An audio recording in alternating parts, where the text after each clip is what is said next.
Hi folks, Pastor Dave Grisham here for Official Street Preachers, and today I'm going to make another video in a different series.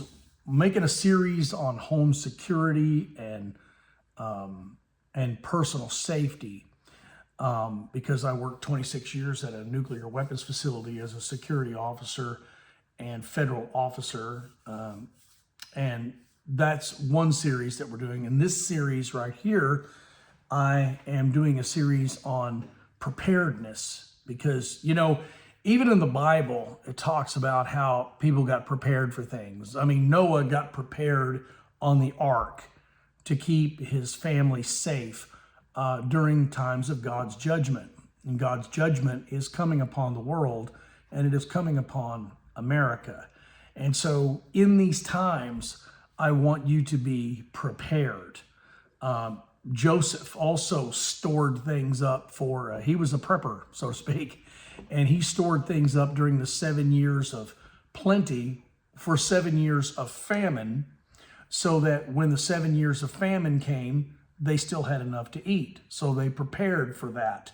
A lot of other places did not. Now, what a lot of people miss in that story, and I'm here to remind you of today in this video, because this video is about barter and storing a little extra on top of what you need for barter, okay? And that's exactly what Joseph did. Joseph stored so much that not only did Egypt have enough to eat, but they sold their extra grain to their neighbors for a profit, and it made Egypt a wealthy kingdom. Okay, they used the knowledge that God had given them, the forewarning that God had given them, to their own economic advantage. This was to help keep the children of God safe, that is, the Hebrews, keep them safe in the land of Egypt. Now, Egypt later on abused that and made them become slaves, but that's a whole different story.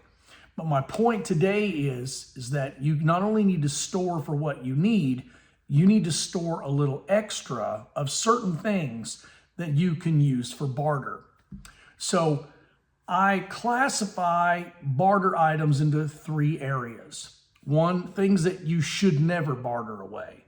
You should never give away as a barter item. It could be dangerous or it's immoral, that sort of thing.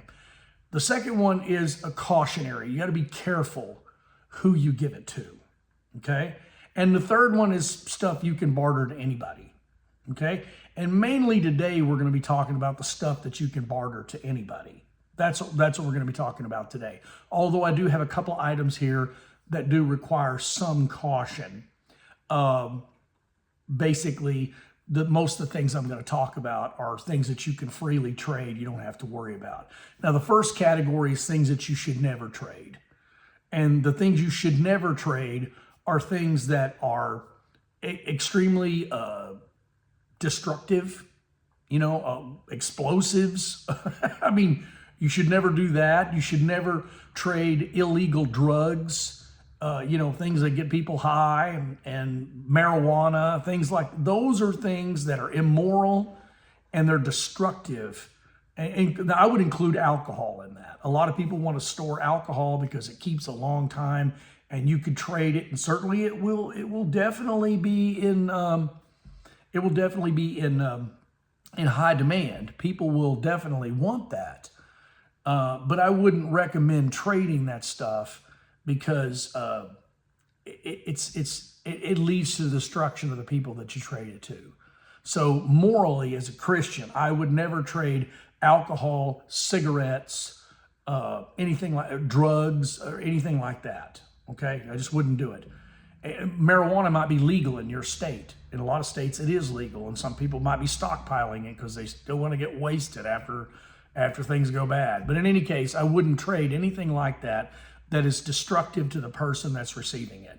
And besides, if you trade somebody alcohol and give them alcohol, you're not only creating a problem for them, you're potentially creating a problem for yourself. In that person intoxicated then could become violent. They could become, this is why we're told not to get drunk in the Bible, is because we don't want to lose our self-control. And people who are intoxicated or high, they lose self-control. So those kinds of things, I would never recommend that you store for barter, ever. I don't recommend them. The cautionary things are things like ammunition. Now, you might think, well, you know, some people could trade 22 ammo like money, and that might be true. And I would be very, very cautious as to who you trade ammunition to make sure that ammunition doesn't get used against you. I would never trade firearms or ammunition during a time of barter unless it's someone that you absolutely knew very well, family members, people that have been close personal friends for decades or whatever, somebody that you absolutely knew was completely safe to give that to. They were not going to misuse it against themselves or against others or against you, okay? So I'd be extremely cautious about trading firearms and ammunition. Now, let's get to the main subject, which is going to be things to trade on a regular basis that you can store up that are not too expensive. You know, everybody saying save gold and silver. Well, I recommend that too. It's a good option. I'm not saying don't stockpile gold and silver. I think that's a good idea. But if you're somebody like me who can't really afford to do that, then there are other options, okay? There are other options. I want to show you something that at one time was considered so valuable that people actually were looking out for it more than gold. What could that possibly be? I'll tell you what, it's right here.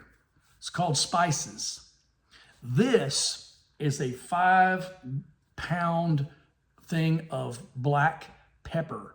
Now you could buy this at Sam's Club or Costco for about $35 to $40, somewhere in that range, $36, $37, something like that.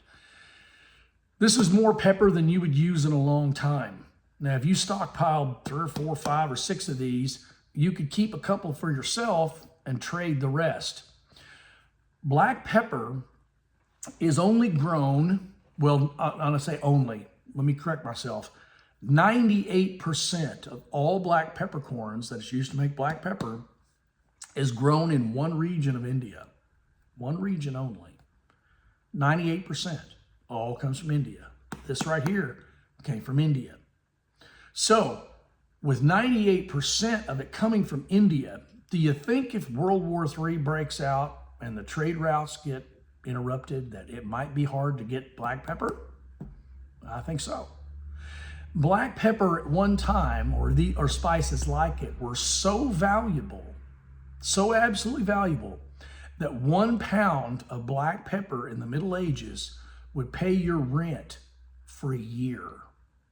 That's how valuable it was. It might get that valuable again. So if I were you, I would stockpile some black pepper, not only for yourself, but also to trade. Most people keep black pepper in little bottles and little small cans that eventually they run out of. Well, you know, eating bland food is pretty stinking boring. And pepper is a wonderful spice, a very good general spice that a lot of people use on everything. You use it on eggs, you put it in soups and stews, you put it on all kinds of things. You put it on all kinds of stuff. It goes to just about anything. It's a very generic but very useful spice that a lot of people use. And you could trade this without fear that it's going to be used against you or nobody's going to abuse it, you know, unless they're a pepper addict.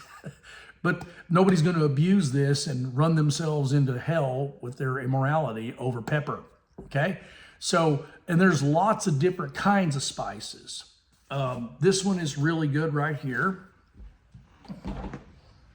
Another good one is cinnamon. You can buy this in bulk also. Cinnamon right here. This is a 5 or 6 pound container of cinnamon that I ordered online. And you can get this for around $35. And you can get some other things. You can get herbs too, like dillweed and oregano and things like that. And you can get it in bulk and buy it in these big containers. You can also buy it in slightly smaller containers, but large, the bulk like you'd use. Like here's some taco seasoning. You can get this at Walmart. This is a good general spice too. You can use for different kinds of meat. And then here's pinto bean seasoning. If you're stocking up on pinto beans, because pinto beans are a good source of protein, and you're storing up beans and rice, you might want some pinto bean seasoning to make those beans a little more palatable. You know what I'm saying? So stock up on spices, bulk spices. They keep for a long, long, long time. They really don't go bad for years and years. And not only will you use these when and I'm not even talking about necessarily like Mad Max scenario. That's not what I'm talking about here. I'm talking about if World War III starts, and I believe we're about this close to the start of World War III. When World War III starts, and I know eventually you read your Bible, you know it's going to start somewhere, sometime. It's going to happen. When it does happen, the trade routes, the supply chains are going to get seriously interrupted. And most of these spices come from overseas, here to the United States. Most of these you don't get here. Cinnamon, it might be grown somewhat here, but most of that comes from India, Bangladesh, Philippines, China, Vietnam, places like that. Black pepper, like I said, 98% of that comes from one region in India. One region in India. If there was a typhoon that hit that area and wiped out their crop, the price of pepper would skyrocket. Price of everything is going up anyway. It's always good when prices start going up to buy in bulk, because it saves you money in the long run, because you can buy this in bulk and then use it for a long time. But if you buy extra, now you can trade it. You can use it as barter like money. Okay? And now when they start introducing central bank digital currencies and they can track everything you purchase, they can't track your bartering. Okay? They can't track that. The government cannot track you bartering. So this is a good way to trade and gain things you need and give other people things they need, and trade back and forth. Like go back to old school. This is very low tech. It's also not traceable. It's also not regulated by the government. Okay? So stock up on spices. They're really, really good to have around for your own food storage and for your own use. And they're also really, really good to barter with. Another one to barter with along the food line of stuff. I'm sticking with food here. I'll get to some other things in a second. This is freeze-dried coffee. Now, most of our coffee comes from Colombia, it comes from Venezuela, it comes from Central and South America. It also comes from Jamaica, places like that. There's a little bit of it grown in Hawaii too, I think. But if the supply chains get interrupted because of a pandemic, we never have those, right? So if the supply chain gets interrupted, coffee prices could skyrocket. The nice thing about freeze-dried coffee, I know it doesn't taste as good as fresh brewed coffee, but sometimes you got to make exceptions. People that drink coffee are absolute addicts. And this is not going to lead anybody to hell. So you can be addicted to caffeine. I personally don't drink coffee. I don't like it. Some people question my salvation over that. But this right here, I stockpile it anyway. Because number one, freeze-dried coffee essentially lasts forever. It lasts indefinitely. There's no expiration date on this at all. It's not that expensive to buy. I think this was about $8. And it makes 150 cups of coffee. They use this in MREs. They put little packets of instant coffee, and that's what this is. Same stuff. Put it in the MREs for the soldiers to tear open and pour it in a cup of hot water, and bingo, they've got instant coffee, right? They don't have to have, a Keurig out there in the middle of the battlefield. So you can do the same thing. I made a video not too long ago. I suggest you watch it about making your own homemade MREs. This is one of those things you can do. You can get yourself some little plastic Ziploc baggies for your homemade MRE and put some of this in it and put it in there with it, and bingo, you've got yourself, a couple of cups of coffee. So I recommend that you would store this because it stores a long time. It's not that expensive. The price is probably going to go up, and this is a good barter item. You could trade this safely. It's not going to come back to bite you in the rear end. Trust me, coffee drinkers love their coffee, and they're going to want that coffee. And when it runs out or it goes up so high in price, you're going to be able to trade this. It's going to be like gold. Okay, so that's another one.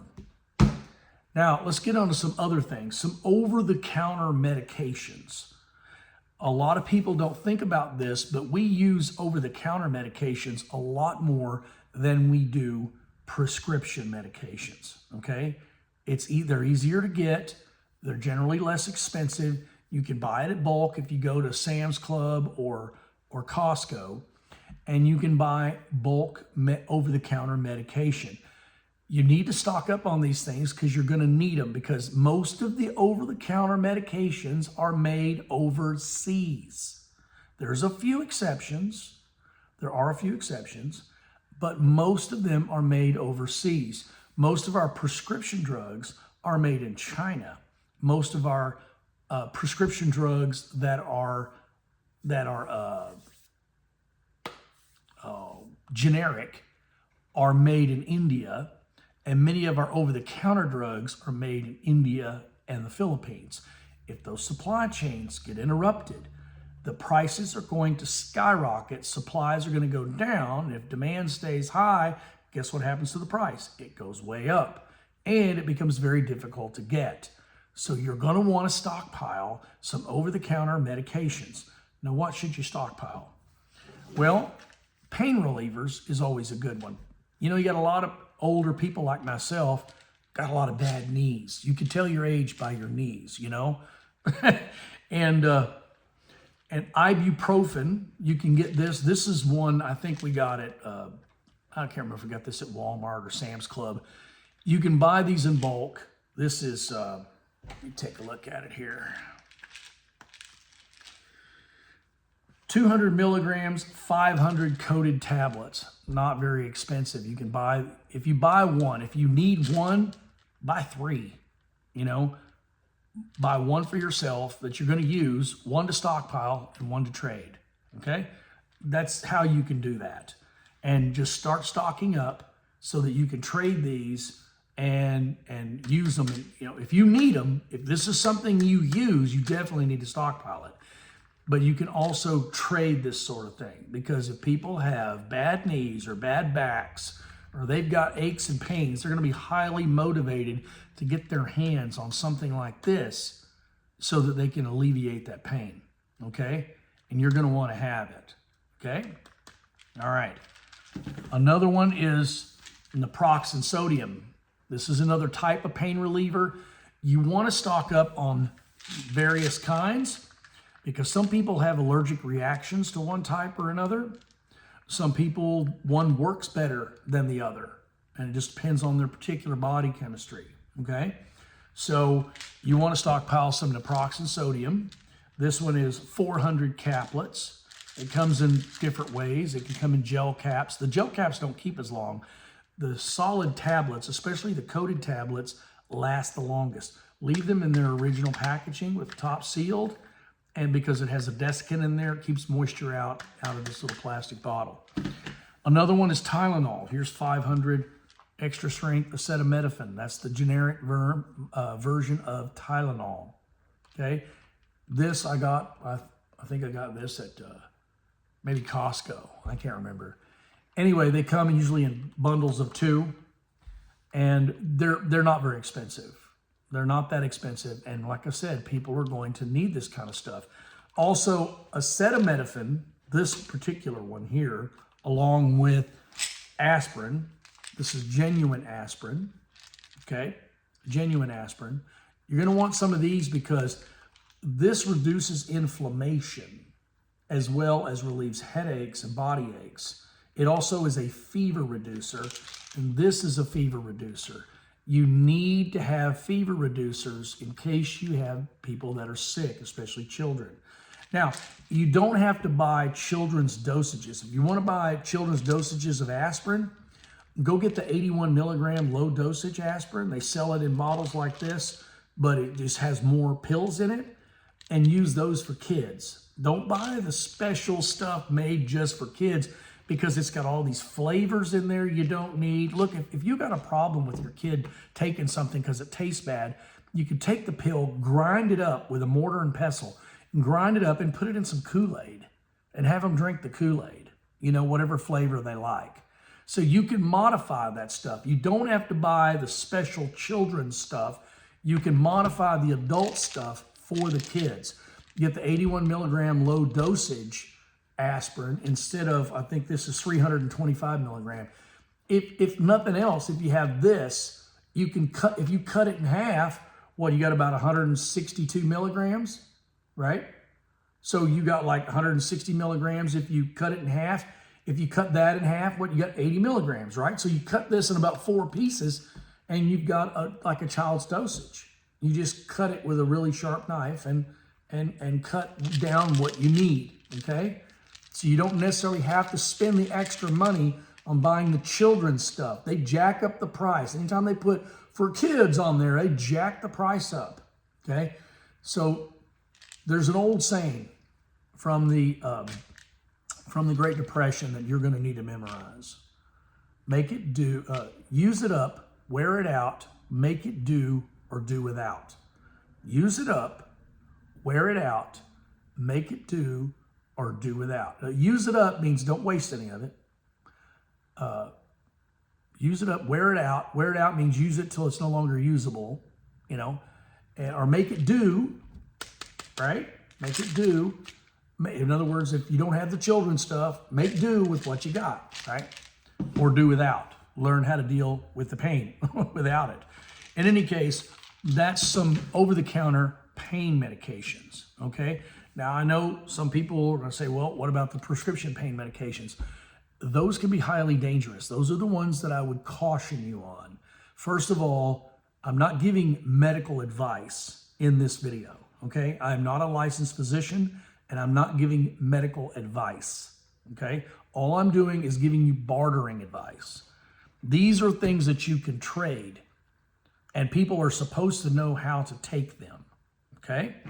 They're supposed to know how to take them.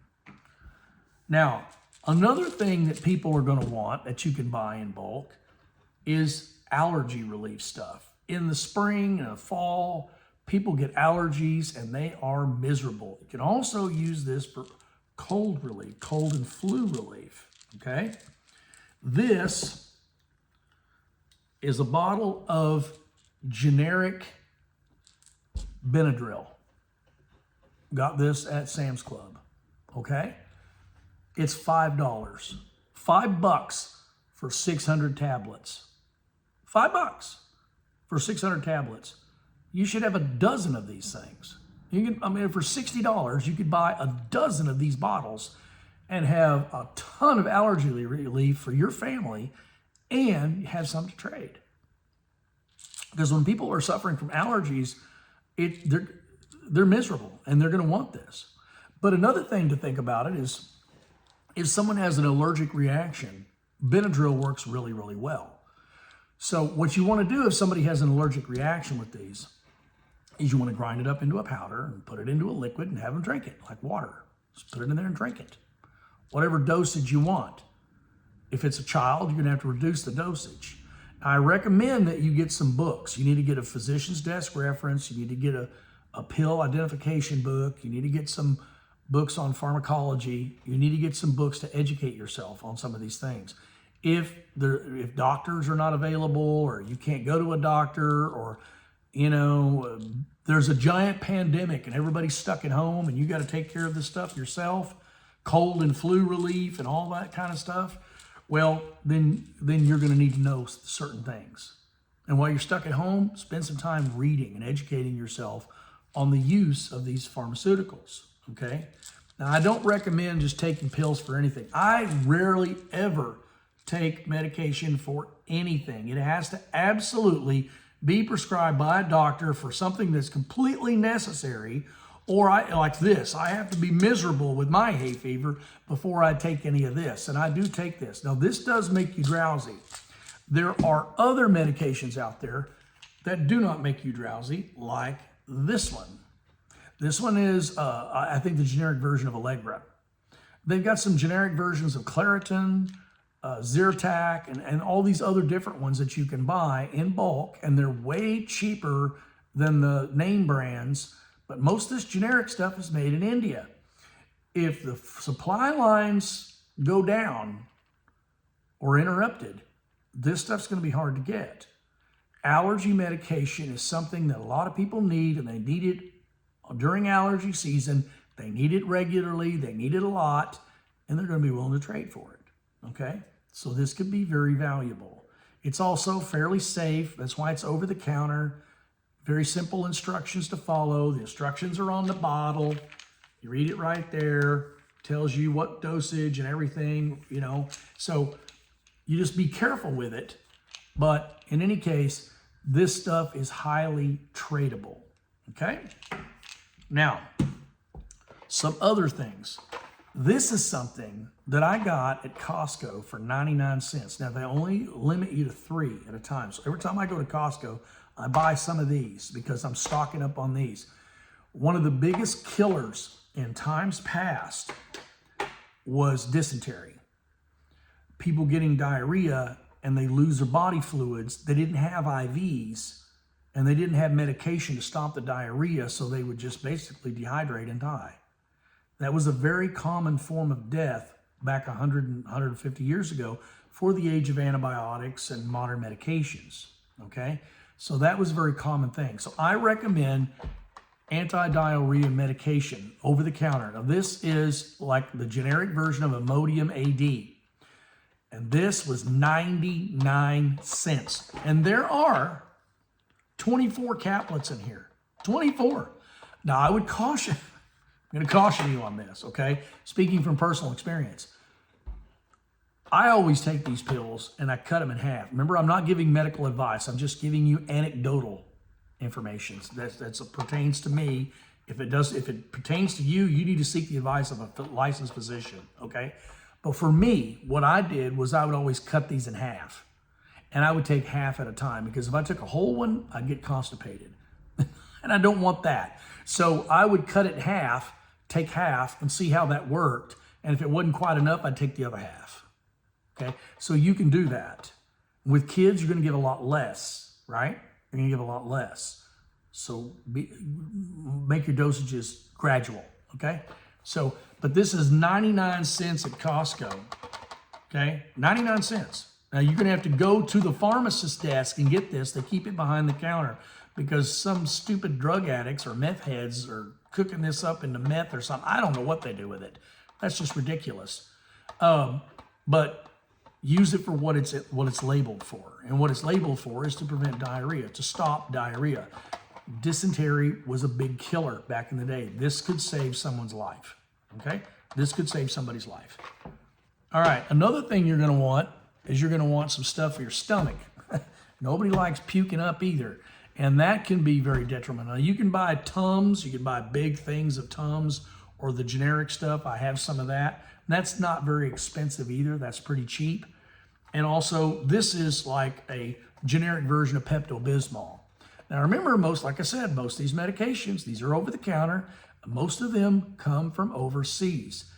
If the supply chains get interrupted and you got an upset stomach, you may not be able to get this. What if there's some illness going around that's giving everybody the upset stomach like this? Just because bad times come economically doesn't mean that the stomach flu doesn't stop.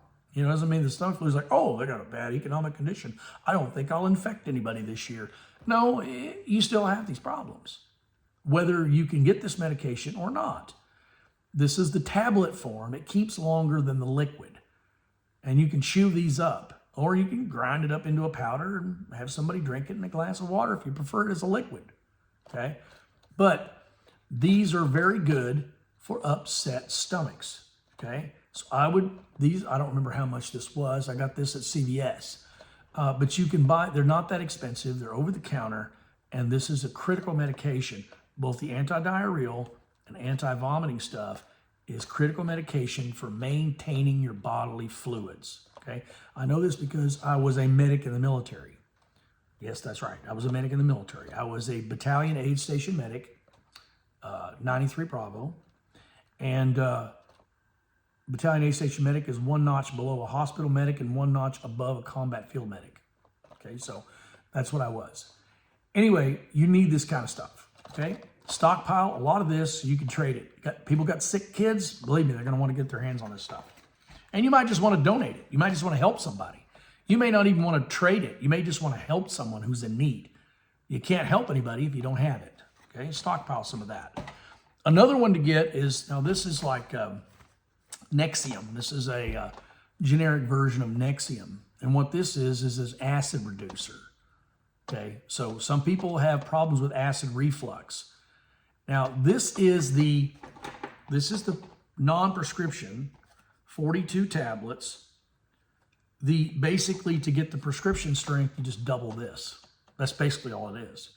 So if you run out of your prescription stuff, you can buy over the counter and you just double it, essentially. Look at your prescription bottle and seek your doctor's advice, okay? I'm not giving you medical advice. I'm just giving you barter advice and practical advice here, okay? So stockpile this. You can trade this. This is good stuff. People will trade for that. Okay, now, on the cautionary note, there are ways to get prescription medication too. Stockpiling that. That I'd be very, very cautious about trading to somebody. If somebody, and now for antibiotics, it would be an extreme emergency, okay? You can go to a place called the Wellness Company. This is their contagion emergency kit here. And it contains generic Tamiflu. It contains ivermectin, hydroxychloroquine, and some Z-Paks and some other types of antibiotics. So it contains several broad spectrum antibiotics and those things. And it also has a nebulizer with some breathing treatment stuff, okay? So if you've got somebody that's asthmatic, you're gonna wanna stock up on their asthma medication. Now, you're not gonna be able to get that over the counter. You're gonna have to stockpile that. You may have to ask your doctor for a 90-day supply, and always keep a 90-day supply on hand. And the Wellness Company also makes a medical emergency kit. This also has 8 different prescription medications in it. And you can order, this kit here is about, excuse me, I may have to take some of this medication. No, just kidding. This runs around $279 right now. And I think this one is about $3 and a quarter. But you go online, you go to the company, you go online, you fill out some paperwork, you tell them what allergies you have, what conditions you've had in the past, and an online physician will review that and then perhaps call you, and then they'll send that to prescription to a licensed pharmacy, and they will issue these prescription medications. So you're doing this under the advice of a physician, okay? Always be extremely cautious about this stuff and do this stuff under the advice of a physician, a licensed physician, okay? Jace Medical also makes what's called a Jace case. This is a Jace case. I have one of these too.